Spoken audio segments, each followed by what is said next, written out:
Bonsoir à tous, on se retrouve ce soir pour une nouvelle édition de PP News. Direction le marché de Coco Vico pour découvrir ce qui a eu la chance de tomber sur Didi Bonheur. L'heureuse bénéficiaire de la générosité de notre belle Didi Bonheur se nomme Marilyn Wage.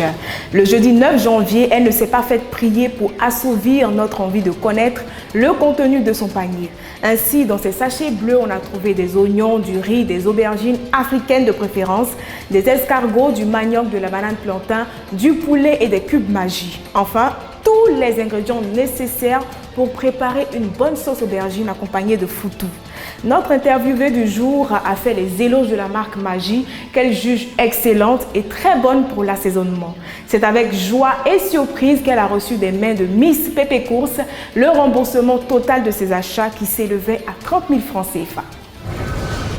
Situé dans la zone sud de l'université Félix Houphouët-Boigny de Cocody, un terrain de football possède un caractère particulier. C'est un lieu de distraction appartenant uniquement à la célèbre Légion étrangère de Cocody.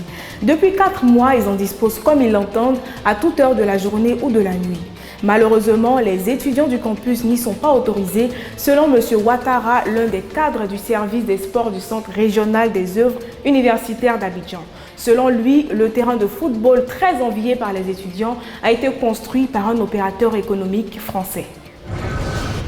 À Ebimolosu, le chef de village Nanan Akadjan II et sa notabilité ont érigé une pancarte à l'entrée de l'école primaire de leur localité en signe d'hommage. Sur cette pancarte sont vantés tous les mérites et atouts de ce village qui est si cher à leur cœur. La cité du soleil brillant, comme c'est si bien précisé sur la pancarte, est considérée comme le lieu de la discipline, de l'émancipation et de la sagesse. Par ce geste, Nanan Akadjan II et sa notabilité ont donné leur part de pierre à l'édifice du patrimoine familial et commun au profit de la génération future.